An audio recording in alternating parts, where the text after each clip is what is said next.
මේක යටතේ තියෙන්නේ ගුරුත්වාකර්ෂණයේ දෙවැනි කොටස විභවය හා සම්බන්ධ දේවල්. ඒකට කලින් එකේ ඔය අන්තිමට කියන තැන අර තවසක ආවර්ත කාලය කියන එක එතන 3600 කියලා දාලා තිබුණ තප්පර ඒක 24න් වැඩි කරන්නත් ඕනේ. හරි. ඒතරක සාමාන්‍යයෙන් අමාරු දෙයක් නෙමෙයි. දැන් අර 3600 කියලා තමයි කියුවේ. එතකොට ගුරුත්වාකර්ෂණ විභවය තියෙනවා. එතකොට විභවයේ විභව ශක්තිය ඔය කියන දේවල් හා සම්බන්ධ සිද්ධි තමයි ඊට පස්සේ තියෙන්නේ. එතකොට ගුරුත්වාකර්ෂණ විභවයට අපි ගන්න සංකේතය කැපිටල් V. එතකොට මේකේ ලොකු දෙයක් නැහැ. මේකේ මේ සරලාර්ථ දැක්වීම මතක තියෙන්න ඕනේ. මේ ගුරුත්වාකර්ෂණ විභවය නැත්නම් විද්‍යුත් විභවය තියෙනවා. එතකොට මෙතන මේ කියන්නේ ඒකක ස්කන්ධයක විභව ශක්තිය. ඒකක ස්කන්ධයක් කියලා අපි ගන්න කිලෝග්‍රෑම් එක. එහෙනම් කිලෝග්‍රෑම් එකක විභව ශක්තිය තමයි විභවයේ වශයෙන් හඳුන්වන්නේ. ඒකකයක ශක්තිය. එතකොට ඒකකය නැත්නම් මේක භාවිත කරන ඒකකය වශයෙන් මෙහෙම එකක් ගන්න පුළුවන්. කිලෝග්‍රෑමයට ජූල්. දැන් ඕකට සමීකරණයක් ඔය කියන මේ සාමාන්‍ය අර්ථ දක්වීම ඒකක ස්කන්ධයක විභව ශක්තිය නම් විභවය කියන එක සමාන වෙන්නේ විභව ශක්තිය කියන එක බෙදන්න ඕන ස්කන්ධය. එහෙනම් අපිට මෙතන සමීකරණයක් හදාගන්න පුළුවන් විභව ශක්තිය සමානයි මේ m වතාවක් v. මේ v කියන්නේ ප්‍රවේගය නෙමෙයි විභවය. එහෙනම් ඕක ගැන කිව්වොත් ඒ කියන්නේ මේක මතක තියෙන්න මේක ගණන් වල කෙලින්ම දාන්න පුළුවන්. දැන් විභවයට සමීකරණ තියෙනවා. ඒතර විභවයට සමීකරණය අපි දන්නවනම් එතන ස්කන්ධයෙන් වැඩි කරන්න තියෙන. දැන් හිතන්න අපි යම්කිසි ආකාරයෙන් මෙන්න මේ වගේ ස්කන්ධයක් අවට විභවය හෙව්වා. ඒකට විභවයට සාමාන්‍යයෙන් එන්නේ ඍණාගය. ඒතර මෙතන තිබුණා නම් ඍණ 5යි මේක ඒකකයේ වෙන්නේ කිලෝග්‍රෑමයට ජූල්. එතකොට මෙතන විභවය ඍණ 5යි ජූල් කිලෝග්‍රෑමයට. හරි. මේ තියෙන විභවය අපි. එහෙනම් දැන් මේ ලක්ෂය කියන්නේ මේ ග්‍රහ වස්තුව නැත්නම් මේ ස්කන්ධයේ හින්දා මෙතන x ලක්ෂයේ විභව. එහෙනම් මේකේ දැන් අපි මෙතන තේරුම දැනගත්තොත් කිලෝග්‍රෑම් එකක් තිබුණොත් තමයි විභව ශක්තිය වෙන්නේ 5ක්. ඒතර ඍණ 5ක්.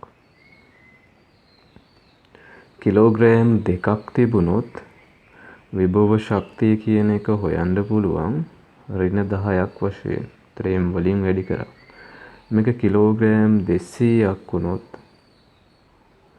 එන ස්කන්ධයෙන් වැඩි කරපුවාම 200 වතාවක් 5 කියලා කියන්නේ ඍණ 1000යි ජූල් වශයෙන් එනවා.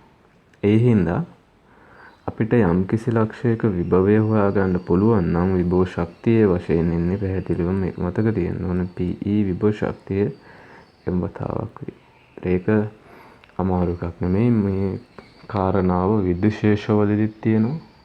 ඒතර මේවා හරියට තේරුම් ගන්නේ නැති වුණොත් විද්‍යුශේෂවලදීත් ඕක අමාරු කොටසක් බවට පත් වෙනවා. මොකද විභවය ශේෂ තීව්‍රතාව කියලා කියන්නේ ඒවල අර්ථ දැක්වීම ඔස්සේ මතක තියාගන්න. විද්‍යුශේෂවල විභවය කියලා කියන්නේ ධන 1 කූලොම් වල විභව ශක්තිය. මෙතන ඒකක ස්කන්ධ. දැන් ওই විදිහට විභවය තිබුණාම විභවය සඳහා සමීකරණයක් තියෙනවා. ඒ කියන්නේ මේ v අපි හොයා ගන්න ඕන. ඒතර විභවය සඳහා තියෙන සමීකරණය මේක තියෙන්නේ v සමානයි ඍණ gm බෙදීම r. ඍණ ලකුණක් තියෙනවා. කැපිටල් M මත රඳා පවතිනවා, දුර මත රඳා පවතිනවා. මොකද g කියන එක නියතයක්. එහෙනම් මේකේ ඍණ ලකුණ එන්න හේතුවක් තියෙනවා. ඍණ ලකුණ වෙන්න හේතුව තමයි මේ අපි මේ වගේ මේ ග්‍රහ වස්තුවක මේ ස්කන්ධයක් තිබුණොත් m කියලා ස්කන්ධයක් ඒක මේ පැත්තට ඇදිලා යනවා. මේ පැත්තට ඇදිලා යන්නේ. එතකොට මේ දිශාවට යද්දි කාර්යයක් කරන්න ඕනේ නැහැ. හැබැයි අනිත් පැත්තට ගමන් කරද්දී කාර්යයක් කරන්න ඕනේ.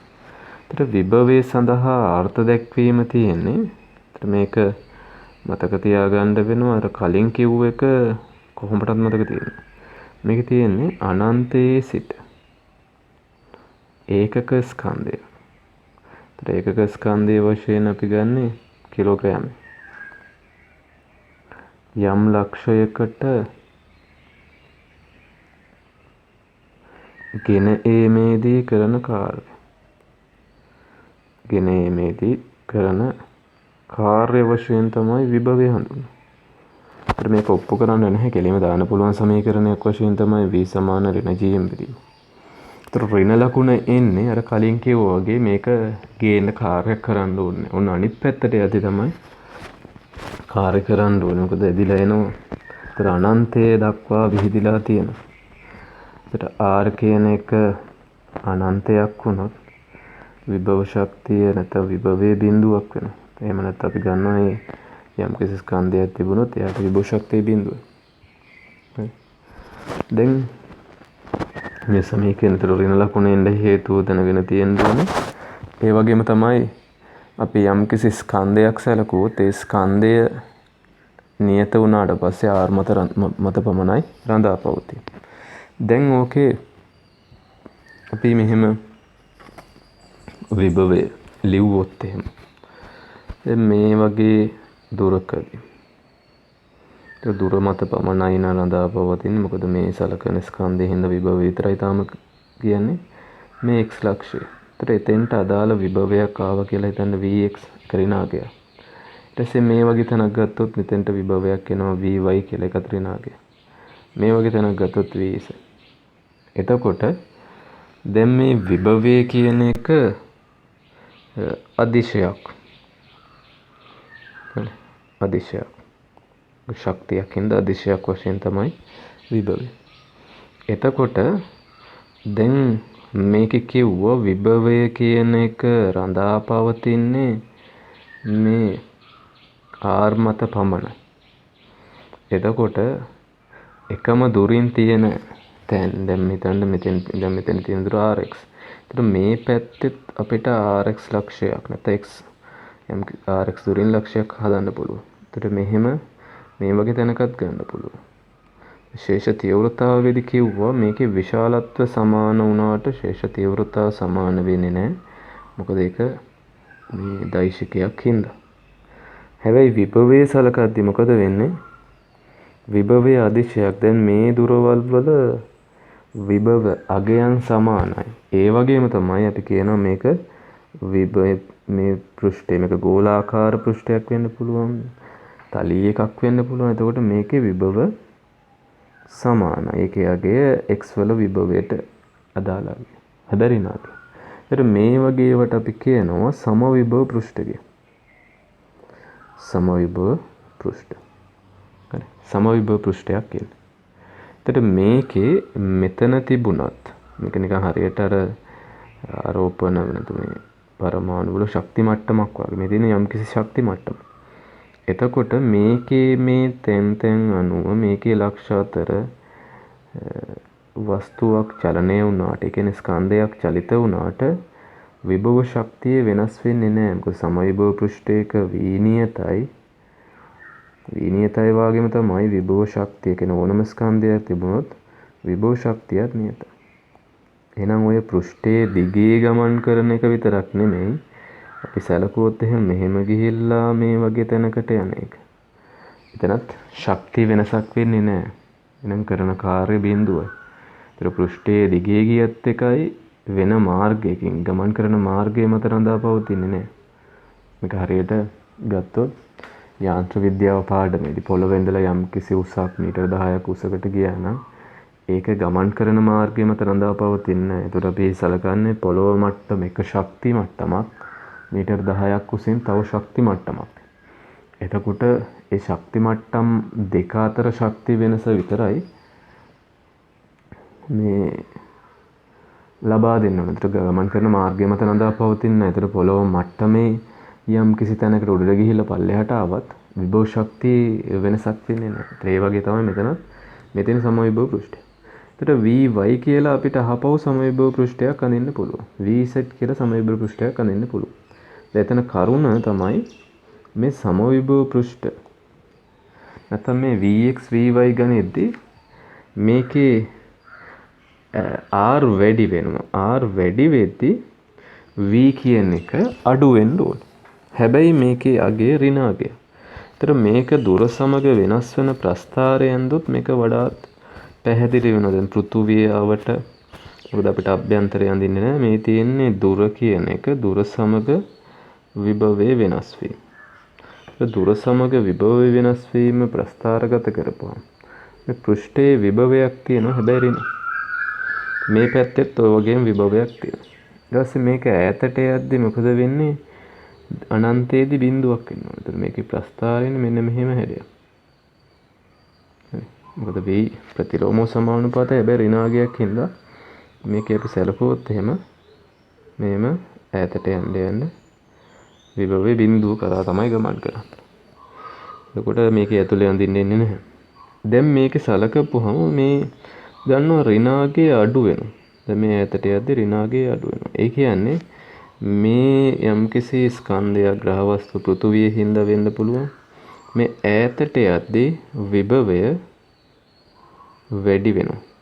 මොකද ඍණාගය අඩු වෙන හින්දා. එතකොට V වල උපරිමාගය මේ කියන්නේ විභවයේ උපරිමාගය බිඳුවයි. මේ හැබැයි තියෙන්නේ එක ස්කන්ධයක් හින්දා ඇති කරන එක. ඒ වගේ තැන්වල විභවයේ බිඳුවයි. දැන් මේකේ අපි මේ ප්‍රස්ථාරය මේක මතක තියෙන්න ඕනේ ප්‍රස්ථාරය. දැන් අපි මේකේ මේ අගයන් වශයෙන් සැලකිල්ලට ගත්තොත් හිතන්න මෙහෙම ස්කන්ධයක් තියෙනවා. එතකොට මොකද වෙන්නේ? ඈතට යද්දී මේකේ මේ ප්‍රස්ථාරය අනුව බැලුවොත් ඈතට යන්න බිඳුව කරා තමයි ගමන් කරන්නේ. අනන්තයේදී බිඳුව. එතකොට මේ තියෙන විභවයේ V කියන්නේ. එතකොට දැන් මේ වගේ ලක්ෂයක් ගත්තොත් එතනගේ මේ ප්‍රස්ථාරයෙන් ගන්නවා නම් එන්න මෙහෙම ඍණාගයක් එනවා. එතකොට ඊට සමාන දුරකින් ගත්තොත් ඒත් විභවයේ මේ පැත්තේ බැලුවොත් උහුම. එතකොට මේක ගෝලාකාර වස්තුවක් නම් ගෝලාකාර සමවිභව පෘෂ්ඨයක් ගන්න පුළුවන්. දැන් මේ ඈතට යන්න විභවයේ ඍණාගය අඩු වෙනවා. ඍණාගය අඩු වෙනවා නැත්නම් විභවයගේ වැඩි වෙනවා. දැන් හිතන්න මේ වගේ තැනක ඍණ වශයෙන් එන්නේ ඍණ 5 වැඩි කිරීම 10 ඍණ 2ක් ඔය වගේ අගයක් කියලා. මේක එතකොට ඍණ බව අඩු වෙනවා. ඒ කියන්නේ 2 වැඩි කිරීම 10 ඍණ 2ක් ජූල් කිලෝග්‍රෑමයට වශයෙන්. ඔහොම මෙතන ගත්තොත් 8 වැඩි කිරීම 10 ඍණ 3ක් ජූල් කිලෝග්‍රෑමයට.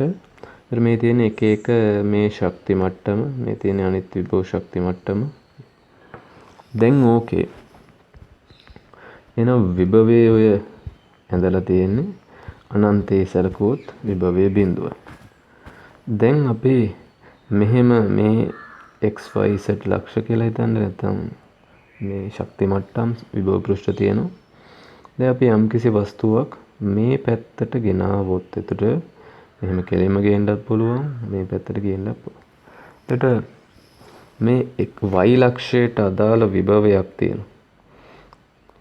ඉතින් කිලෝග්‍රෑම් එකක ශක්තිය. එහෙනම් ස්කන්ධයෙන් වැඩි කරොත් එතෙන්ට අදාළ විභව ශක්තිය එනවා y ලක්ෂයේ විභව ශක්තිය. ඒ වගේම තමයි x ලක්ෂයට අදාළ විභව ශක්තිය අපිට vx x වල විභවයේ ස්කන්ධයෙන් වැඩි කරලා ගන්න පුළුවන්.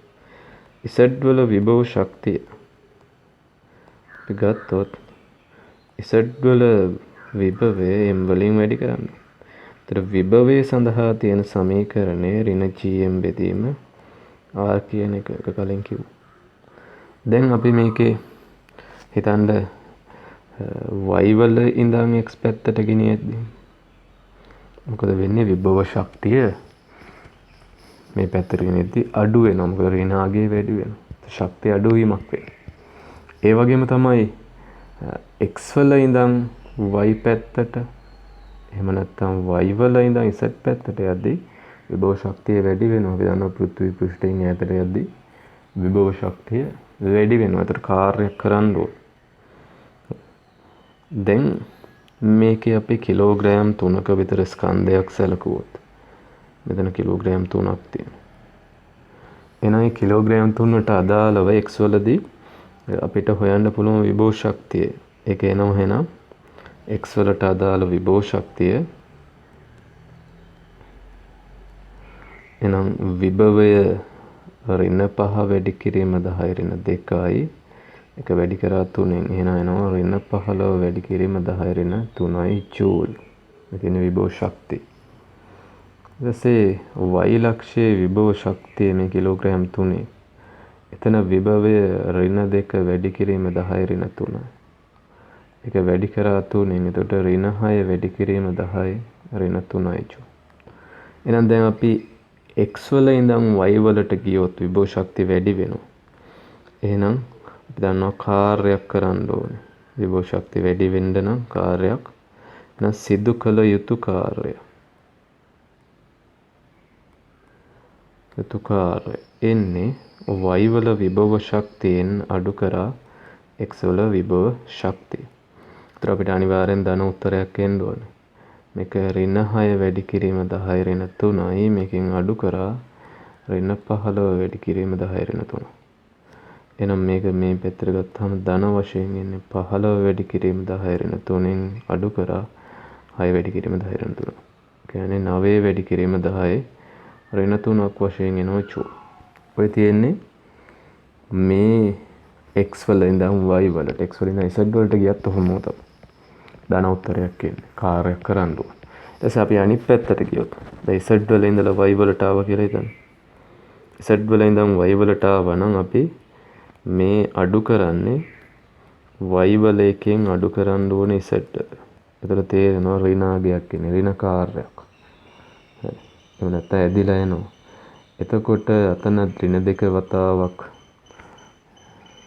ඍණ 2 වතාවක් 10 ඍණ 2යි. ආයතන ගයන් ගත්තේ 10 ඍණ 2ක් හිතන්න මෙතන මෙයා ගියගේ 10 ඍණ 4ක් කරා කිය. දැන් ඕක ගත්තොත් y වල එන්නේ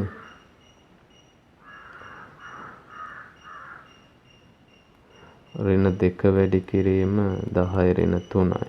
ස්කන්ධය 3යි. ඒකෙන් අඩු කරන්න ඕනේ ඍණ 8 වැඩි කිරීම 10 ඍණ 4යි. ඒක 3ෙන් වැඩි කරන්නේ.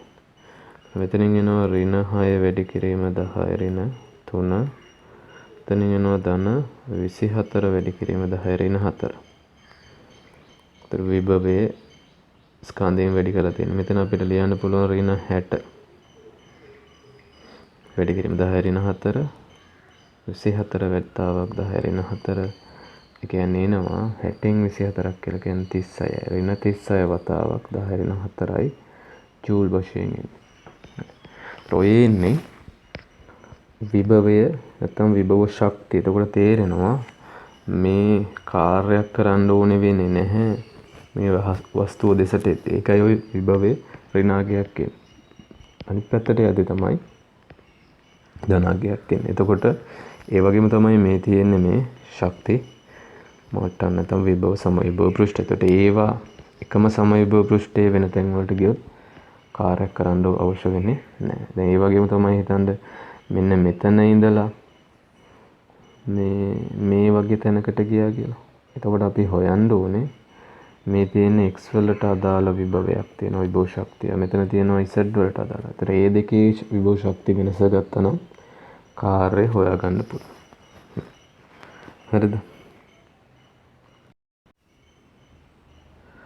ඊට පස්සේ තියෙනවා ස්කන්ධ කිහිපයක් නිසා විභවය. දැන් කලින් කිව්ව විභවය කියලා කියන්නේ අදිශය.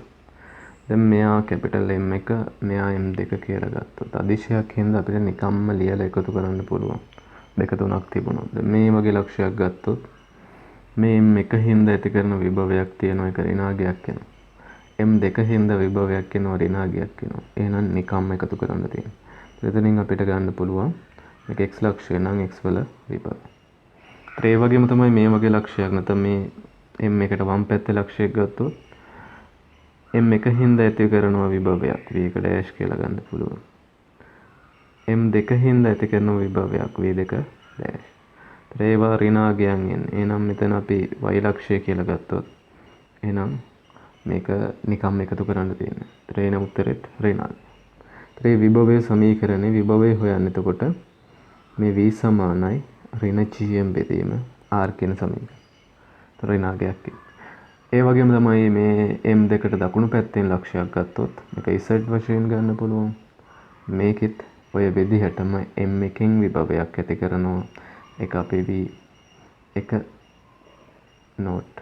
මෙහෙම ගන්න පුළුවන් අනිත් එක V2 නෝට්. ඒ දෙක එකතු. ඔය විදිහට විභවය හොයලා යම් කිසි ස්කන්ධයක් කිලෝග්‍රෑම් 5 10 20 30 ඕගේ එකක් තිබුණොත් විභව ශක්තිය හොයන විදිහ කිව්වා විභවය වැඩි කරා ස්කන්ධය.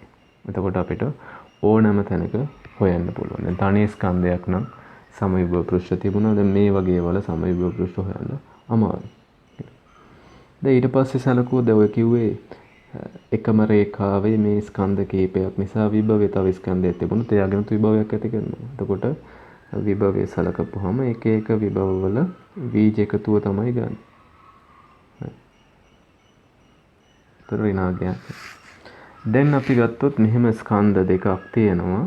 එකම රේඛාවේ නොවන ලක්ෂ. මෙන්න මේ වගේ තැනක ගත්තත් M1 හින්දා විභවය V1යි M2 හින්දා විභවය V2යි නම් මේ මුළු විභවය V1 ධන V2. ඒතර විභව ශක්තිය හොයන්නේ මේ වගේ ලක්ෂයක ස්කන්ධයක් තියලා එතට V වලින් වැඩි කරන්න තියෙනවා. හරි. ඒතර V1 V2 අර විදිහට ඍණ GM බෙදීම R වලින් ගණනය කරන්න පුළුවන්. ඊට පස්සේ වස්තුවක ප්‍රක්ෂේපණය. අපි දන්නවා පෘථුවියේ ඉඳලා පෘථිවි පෘෂ්ඨයේ ඉඳලා වස්තුවක් උඩට ප්‍රක්ෂේපණය කරපුවාම මේ උඩට ගිහිල්ලා ආපසු එනේවති.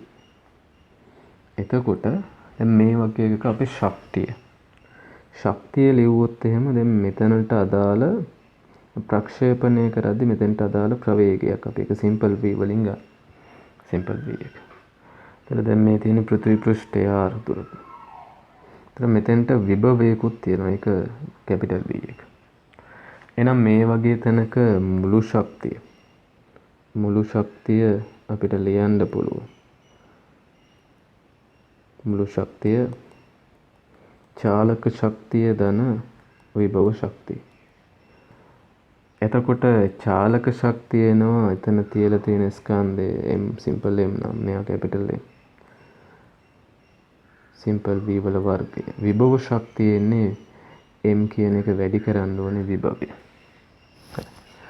ඔය විදිහට මෙතනදී මුළු ශක්තිය හොයාගන්න පුළුවන්. අනිවාර්යෙන් දැන් පෘථුවියාවට ගත්තොත් විභවය ගුරුත්වාකර්ෂණ විභවයක් විභව ශක්තියක් තියෙනවා. චාලක ශක්තිය බිඳුව වෙන්න පුළුවන්.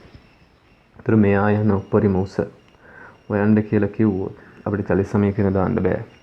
ඒකට හේතුව ත්වරණය කියන එක නියත නැහැ. ත්වරණය නියත නැත්නම් ත්වරණයේ බිඳුවක් නම් තමයි චලිත සමීකරණය හොදන්නේ. එතකොට ගුරුත්වාකර්ෂණ පාඩමේදී මේ දුරවල් හොයද්දී කිසිම වෙලාවක චලිත සමීකරණ වලින් අපිට ගන්න බෑ. මොකද මේ A තරණ නියත වෙන්නේ නැහැ. G කියන ඒවා නියත නැහැ.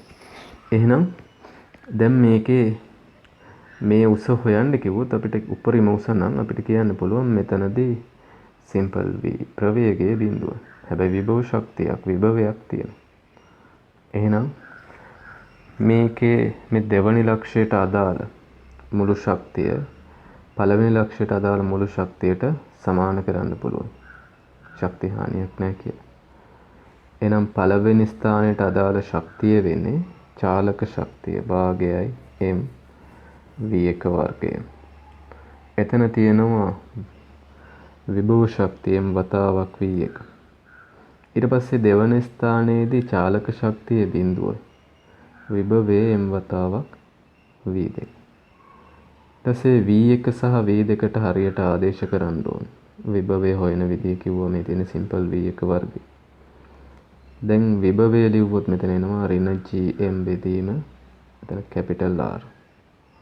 මෙතන එනවා M වතාවක් ඍණ GM බෙදීම R ධන H. එතකොට උතන සුළු කරලා තමයි අපිට මේ H හොයන්න කිව්වොත් හොයන්න. එහෙනම් පැහැදිලිව තේරුම් ගන්න තියෙන්නේ මේ පෘථුවියාවට අපි සාමාන්‍ය G නියත 10ක් කියලා ගන්න මේක මේ ළඟ පරාසය විතරයි. මේ වල ගුරුත්වාකර්ෂණයේදී ඊට වඩා ලොකු දුරවල් සලකනට චලිත සමීකරණය හොදන්න බෑ කියන කාරණාව මතක තියෙනවා. ශක්තියෙන් තමයි සියලුම ප්‍රකාශන ගන්න වෙන්නේ. හරි. දුර්වල හොයනවා නම්. හැබැයි තව මේ තියෙන ශක්තිය සම්බන්ධයෙන් ඊට අමතරව ශ්‍රේෂ්ඨ තීව්‍රතාව ඕවාසුරෙන් සමහර සිද්ධි ගන්න පුළුවන්. ඊට පස්සේ දැන් මේ පැත්තට ප්‍රතිවිරුද්ධ පැත්තට ආවොත් එතකොට මේකෙම අනිත් පැත්ත ක්‍රියාවලිය තියෙන. දැන් මෙතෙන්ට අදාළ අපිට ශක්තියක් ලියන්න පුළුවන්. මුළු ශක්තිය මේ H උසකින් තියෙන පෘෂ්ඨයේ ඉඳලා. එතකොට මෙතන ශක්තිය එන්නේ මුළු ශක්තිය විභව ශක්තිය ධන චාලක ශක්තිය. එතකොට විභව ශක්තිය ලියන්නේ මෙතන විභවය. පෙර කලින් එක විදිහම V2 M වලින් සිම්පල් M කියලා කියන්නේ මෙයාගේ ස්කන්ධයෙන් වැඩි කරන්නේ. චාලක ශක්තිය එතන භාගය MV වර. එතන ප්‍රවේගයක් තියෙනවා නම් එහෙමයි නැත්නම් චාලක ශක්තිය බිඳුවයි. එතකොට මේ මෙහි පැත්තට එද්දී අනිවාර්යෙන් තේරෙනවා ප්‍රවේගය වැඩි වෙනවා. එතන මෙතන වදින ප්‍රවේගය හොයන්න කියලා කිව්වා. එහෙනම් මෙතන ආපහු මුළු ශක්තිය හෙව්වා.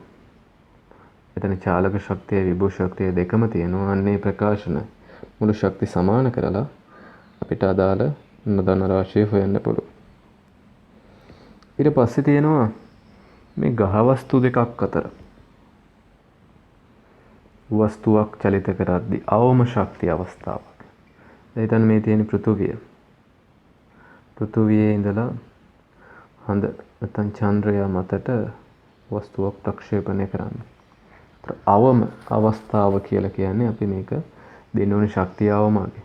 එහෙනම් අපි මේකේ පෘථුවි ගුරුත්වාකර්ෂණයෙන් මේදිලා චන්ද්‍රයාගේ ශේෂ්ත්‍රයේ තුලට යන අවස්ථාව. ඒ කියන්නේ යම්කිසි ලක්ෂයක් තියෙනවා මේ ශේෂ්ත්‍රයේ බිඳුවක් වෙනවා. ඒක කලිනුත් කියවෙනවා.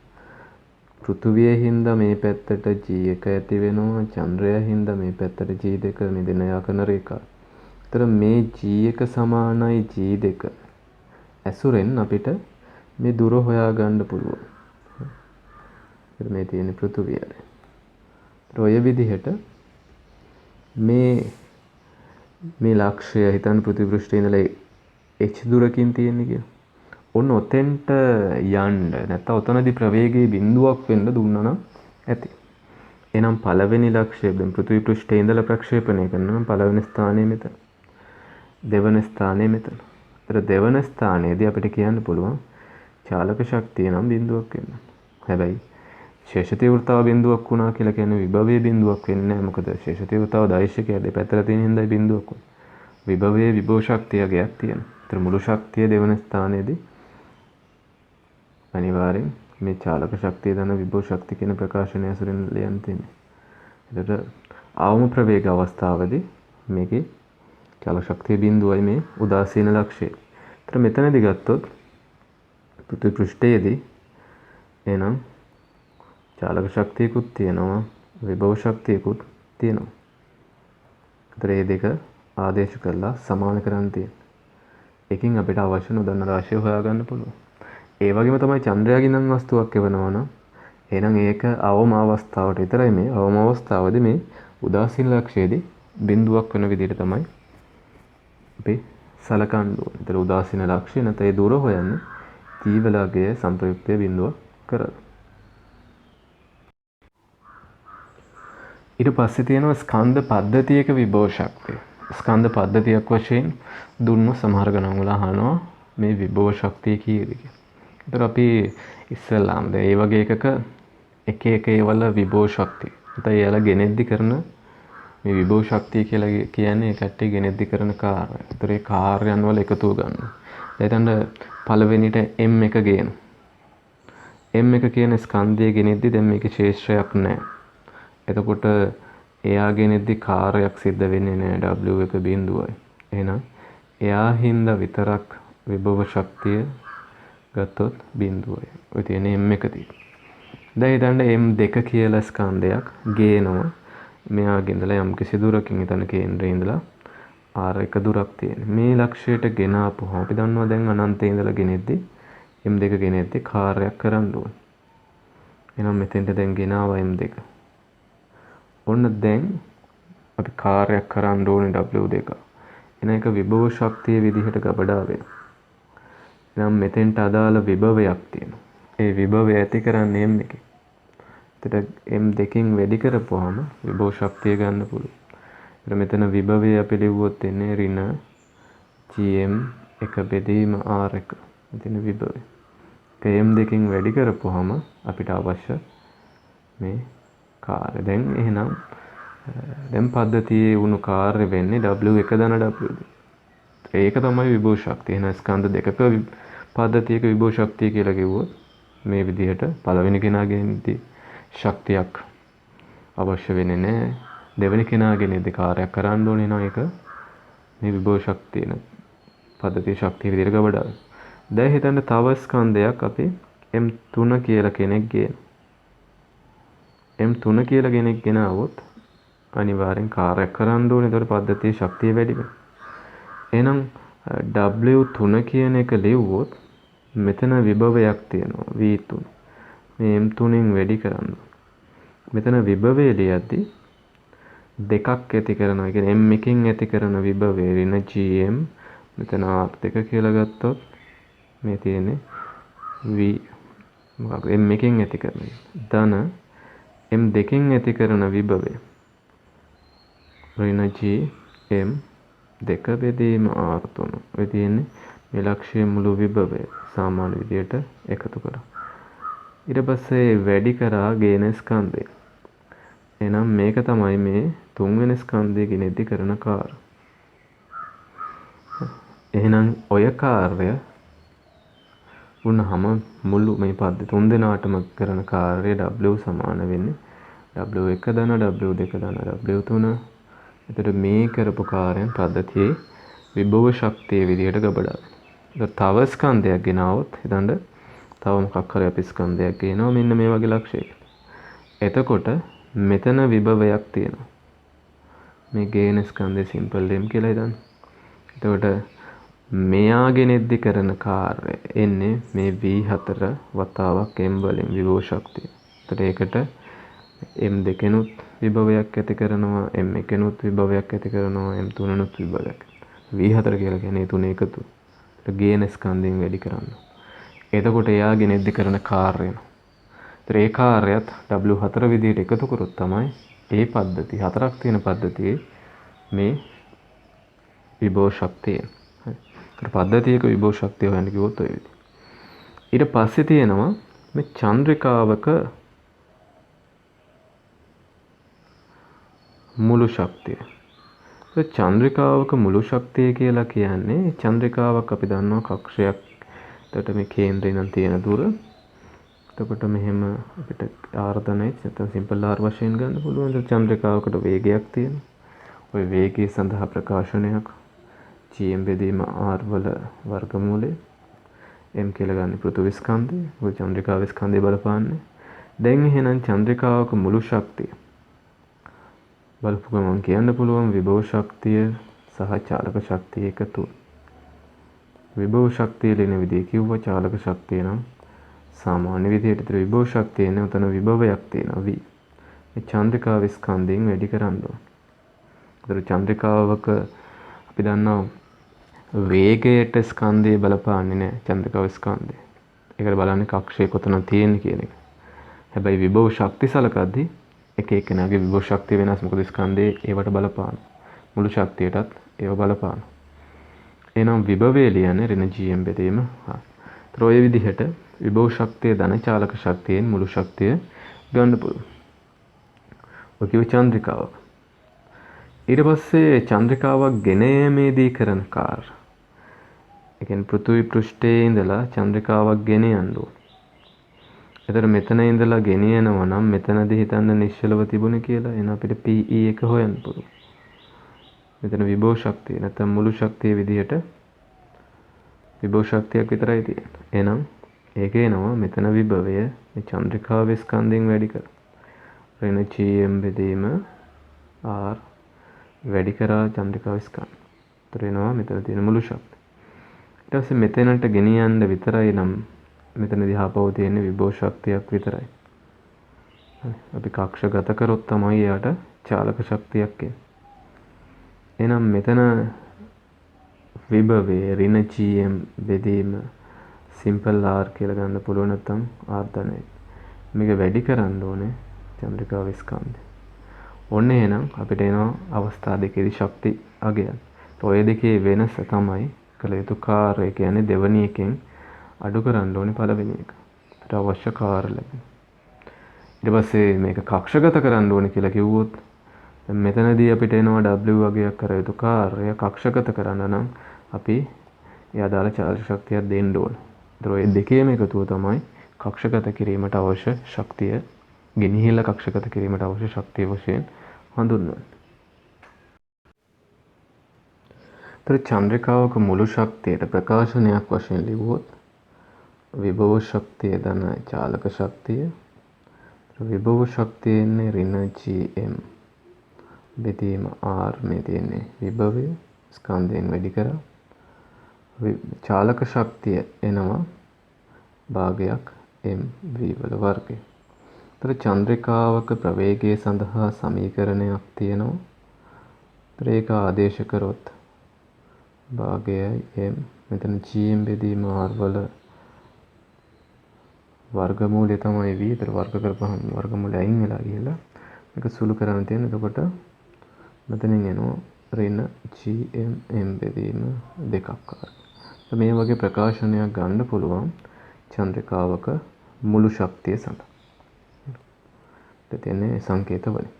එසේ එකම කක්ෂාරයක් ඇති චන්ද්‍රිකාවල ශක්තිය. එකම කක්ෂාරයක් තියෙන වල අපි දන්නවා R එකම නම් මේ කට්ටියගේ සමාන වෙන්නේ v කියන එක සමාන. එහෙම නැත්නම් ඔමෙගා සමාන. එහෙමත් නැත්නම් ආවර්ත කාල සමාන. ඔයගේ දේවල්. එතකොට චාලක ශක්ති සමාන වෙන්නේ නැහැ. ඔය චාලක ශක්තිය කියලා කියන්නේ භාගයක් mv වර්ගය. v සමාන වුණාට m සමාන වෙන්නේ නැහැ චන්ද්‍රිකාවල. මොකද වෙනස් ස්කන්ධ තිබුණා. විභව ශක්තිය ලිව්වොත් එන්නේ m වතාවක් v. එතන විභවය එකමයි. හැබැයි මොකද විභවය කියලා කියන්නේ gm බෙදීම r වෙන. මෙතන m කියලා කියන්නේ ග්‍රහ වස්තුව නැත්නම් පෘථුවිය නම් පෘථුවි ස්කන්ධය එකම දුරින් හින්දා විභව නියත. හැබැයි විභව ශක්තිය වෙනස් වෙනවා. එහෙනම් මුළු ශක්තිය ගත්තහම දැන් කලින් ප්‍රකාශනයේ තියෙනවා ඒවත් අසමාන. මොකද සිම්පල් m වෙනස් වෙන හින්දා චන්ද්‍රිකාවක ස්කන්ධ සමානයි නම් ඔන්න එකම කක්ෂයක් තිබුණොත් එකම කක්ෂයේ තියෙන වල මුළු ශක්තිය චාලක ශක්තිය ඔය සමාන වෙනවා එකම ස්කන්ධ තිබුණොත් විතර. ඊට පස්සේ තියෙනවා වස්තුවක ප්‍රක්ෂේපණය හා වියෝගය. එහෙනම් වස්තුවක් දැන් මේ තියෙන පෘථුවිය කියලා සැලකුවොත් අපි එකෙන් මෙහෙම ප්‍රවේගයක් දුන්නොත් ඒ ප්‍රවේගයේ හින්දා ගොඩක් වෙලාවට මේක යම්කිසි උඩකට ගිහිල්ලා ආපහු පල්ලෙහාට වැටෙනවා. ඒතර මේ උස හොයන විදිය කලින් කිව්වා. මේ උස හොයන්නේ චල සමීකරණ භාවිතයෙන් නෙමෙයි. අපි මෙතන චාලක ශක්තිය බිඳුවක් කරනවා. ශක්ති සමාන කරලා මුළු ශක්ති සමාන කරලා කොහොම අපිට ගන්න පුළුවන් h වලට ප්‍රකාශන. එතකොට දැන් මේ තියෙන්නේ අපි මෙහෙම කියනවා මේ වගේ මේ ආපසු එන්නේ මෙයාගේ මේ ප්‍රවේගය වස්තුවක වියෝග ප්‍රවේගයට වඩා අඩු හින්දා. ඒතර වියෝග ප්‍රවේගයට විශාල අගයක් වියෝග ප්‍රවේගයට වඩා අඩු හින්දා තමයි මේක ආපහු එන්නේ. ඒතර වියෝග ප්‍රවේගය කියන එක ගන්නේ මේම වියෝග ප්‍රවේග අවස්ථාව වියෝග ප්‍රවේගයේ VE වශයෙන්. ඔන්න ඔතනදී දුන්නාට පස්සේ වස්තුවක් එන්නේ නැහැ. හැබැයි වියෝග ප්‍රවේගය කියන එක අර්ථ දක්වන්නේ මේක අනන්තයේදී බිඳුවක් වුණාම ඇති. ප්‍රවේගයගේ මේ සිම්පල් වෙයි ප්‍රවේගයගේ අනන්තයේදී බිඳුවක් වෙනවා. එතන මොකද වෙන්නේ මේ දෙන ශක්තිය මෙතෙන්ට යනකොට වැය වෙලා මෙතනදී මේ චාලක ශක්තිය සම්පූර්ණයෙන්ම බිඳුවක් වෙනවා. ඒතර වියෝග ප්‍රවේගය අර්ථයක් වන්නේ ওই විදිහට. මේ තියෙන එතකොට වියෝග ප්‍රවේග අවස්ථාව. දැන් වියෝග ප්‍රවේගයට වඩා වැඩි ප්‍රවේගයක් දුන්නා. මොකද වෙන්නේ? එහෙනම් දැන් ප්‍රක්ෂේපණ ප්‍රවේගය වැඩි. එහෙනම් අපි අනන්තයේ මෙහෙම සලකපුවම අනන්තයේදීත් ප්‍රවේගයක් ඉතුරු වෙනවා. මොකද චාලක ශක්තිය සම්පූර්ණයෙන්ම හානි වෙන්නේ නැහැ. බිඳුවක් වෙන්නේ නැහැ. එතෙන්ට යද්දී චාලක ශක්තියක් ඉතුරු වෙනවා. ඒ චාලක ශක්තිය අපිට ගන්න පුළුවන්. මෙතන මේ ශක්ති වෙනසවල සුන්නේ යම්කිසි සමීකරණයක් ඇසුර. හරි. ඒකට ප්‍රකාශන තමයි ගන්න තියෙන්නේ. වියෝග ප්‍රවේගය සඳහා ප්‍රකාශනය. එහෙනම් වියෝග ප්‍රවේගය කියලා කියන්නේ මේ ශේෂ්ත්‍රයෙන් මිදීමට